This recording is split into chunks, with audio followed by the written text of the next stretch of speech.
അനുഷ്ഠായ ബ്രഹ്മചര്യം ഗാർഹസ്ഥ്യം ച യഥാവിധി സദാരോയസ്ത്യജേദ്ദേഹം പ്രാജ്ഞോയം ഋഷിരിഷ്യത്തെ.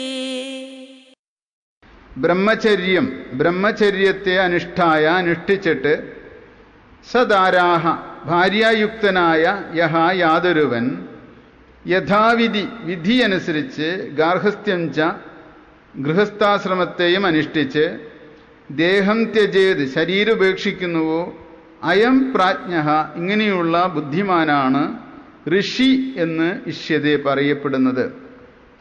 ഗാർഹസ്ഥ്യ ജീവിതത്തിൽ നമ്മൾ ബ്രഹ്മചര്യം യഥാവിധി അനുഷ്ഠിച്ചിട്ട് ഗുരുവിൻ്റെ അടുത്ത് പോയി ഗുരുകുലവാസം അനുഷ്ഠിച്ച് പഠിച്ച് മനസ്സിലാക്കിയിട്ട് ഗാർഹസ്ഥ്യം അനുഷ്ഠിച്ചിട്ട് അതിനുശേഷം 60 വയസ്സിന് ശേഷം ഭാര്യയെ ഉപേക്ഷിക്കുക എന്ന് പറഞ്ഞു കഴിഞ്ഞാൽ ഭാര്യയെയും കൂടിയിട്ട് സന്യാസത്തിലേക്ക് കൊണ്ടുപോകാൻ കഴിയുകയാണെങ്കിൽ അത് നല്ലതാണ്.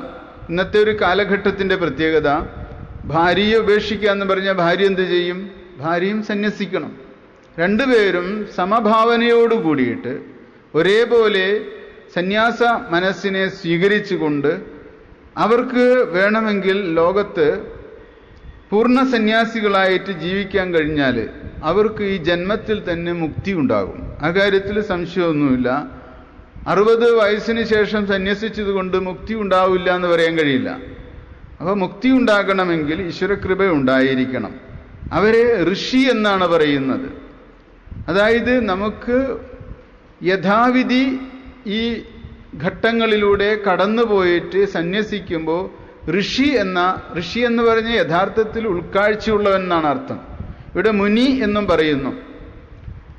നമുക്ക് ഗാർഹസ്ഥ്യം സ്വീകരിച്ചു എന്നതുകൊണ്ട് നിങ്ങൾക്ക് ഒരിക്കലും സന്യാസി എന്ന പേരിന് അർഹതയില്ല എന്ന് കരുതരുത്, അല്ലെങ്കിൽ മുനി എന്ന പേരിന് അർഹതയില്ല എന്ന് കരുതരുത്, ഋഷി എന്ന പേരിന് അർഹതയില്ല എന്ന് കരുതരുത്.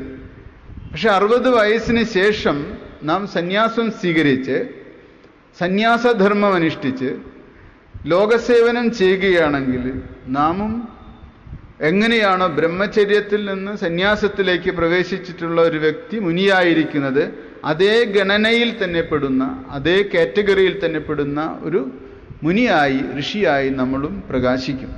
അപ്പം നമ്മുടെ ജീവിതവും ധന്യമായിട്ട് തീരും. എപ്പോഴും കുടുംബം എന്ന് പറഞ്ഞ് ഇരിക്കരുത്. കാരണം മക്കൾ അവരുടെ കുടുംബം ഉണ്ടാക്കി കഴിഞ്ഞു, അവരുടെ കുടുംബത്തിലാണ് അവർ ശ്രദ്ധിക്കുന്നത്. അപ്പോൾ ആ സമയത്ത് നമ്മൾ വീണ്ടും കുടുംബത്തിൻ്റെ ലോകത്തിലേക്ക് കുടുങ്ങാതെ മനസ്സിൽ നിന്ന് അത്തരം ചിന്തകളെല്ലാം കഴിഞ്ഞ് എന്തിനാ ഈ ഭൂമുഖത്ത് വന്നത്, ആ ഉദ്ദേശ്യവും ലക്ഷ്യവും നേടിയെടുക്കാൻ ശ്രമിക്കണം. അതാണ് ഏറ്റവും അത്യാവശ്യം. അപ്പോൾ അതിനും സൗകര്യങ്ങളുണ്ട്. നമുക്ക് നിയമങ്ങളും ധർമ്മശാസ്ത്രങ്ങളൊക്കെ മനുഷ്യർക്ക് ഒരുപാട് അനുകൂലമായ രീതിയിലാണ്. മനുഷ്യന് സന്തോഷവും സുഖവും ഈ ലോകത്ത് കണ്ടെത്താൻ വേണ്ടിയിട്ട് ധർമ്മശാസ്ത്രവും നല്ലവണ്ണം മനുഷ്യന് അനുകൂലമായിട്ടാണ് നിൽക്കുന്നത്. അടുത്ത ശ്ലോകം 133. നിഷ്കാമകർമ്മ നിരതേ ജഗതസേവനേ ഹിയാ യാച മോക്ഷേ വിഹായൈതേ നയതീനാം സ്പൃഹോചിത. കാമകർമ്മനിരതേ, കാമരഹിതമായ കർമ്മത്തിൽ തൽപരരായ, ജഗതഃ സേവനി ലോകത്തിൻ്റെ സേവനത്തിൽ ഉള്ളത്, യാതൊന്നോ, മോക്ഷേച്ഛയ മോക്ഷത്തിലുള്ളതും യാതൊന്നോ, ഏതേ വിഹായ ഇവ രണ്ടും ഒഴിച്ച്, മറ്റൊരു സ്പൃഹ ആഗ്രഹം, യദീനാം ന ഉചിത ഋഷിമാർക്ക് ചേർന്നതല്ല. അപ്പോൾ നമ്മൾ സന്യസിച്ചു, 60 വയസ്സിന് ശേഷം സന്യസിച്ചു എന്ന് വിചാരിച്ചു.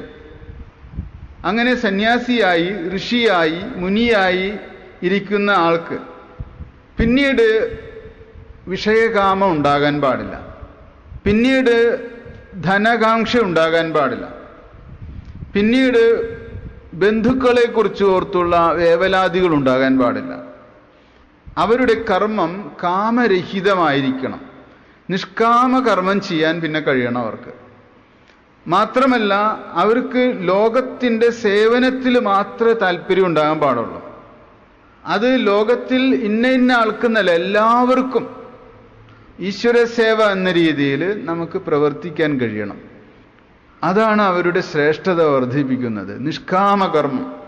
നിഷ്കാമകർമ്മത്തെക്കുറിച്ചാണ് ഭഗവത്ഗീത പഠിപ്പിക്കുന്നത് മുഴുവനും. നിഷ്കാമകർമ്മം ചെയ്യുകയാണെങ്കിൽ പ്രാരബ്ധത്തിൽ നിന്ന് നമുക്ക് പ്രാരബ്ധത്തിൻ്റെ പിടിയിൽ നിന്ന് പുറത്തു കടക്കാൻ കഴിയും. പ്രാരബ്ധമാണല്ലോ നമ്മളെ ബന്ധിപ്പിക്കുന്നത്. പക്ഷെ പ്രാരബ്ധം ലോകസേവനമാക്കി മാറ്റണം. നമ്മളെ പ്രാരബ്ധം എന്ന് പറഞ്ഞ ഊർജം ലോകത്തിന് ഗുണപരമായി വരുന്ന രീതിയിൽ നമ്മൾ പ്രയോഗിക്കണം. എന്നിട്ട് അതിൽ നിന്ന് യാതൊന്നും പ്രതീക്ഷിക്കരുത്. ഒന്നും അതിൽ നിന്ന് പ്രതീക്ഷിക്കരുത്. ആ ചെയ്യുന്ന സേവനത്തിൻ്റെ സുഖം മാത്രമേ പാടുള്ളൂ. അങ്ങനെ വരുമ്പോൾ അത് തന്നെയാണ് ഉത്തമമായ ജീവിതമായി മാറുന്നത്. അതുവരെ നമുക്ക് നമ്മുടെ ബന്ധുക്കൾക്ക്, നമ്മുടെ മക്കൾക്ക് ഒക്കെ വേണ്ടിയിട്ട് ജീവിച്ചു. പക്ഷേ ഈശ്വരന് വേണ്ടി ജീവിച്ചിട്ടില്ല.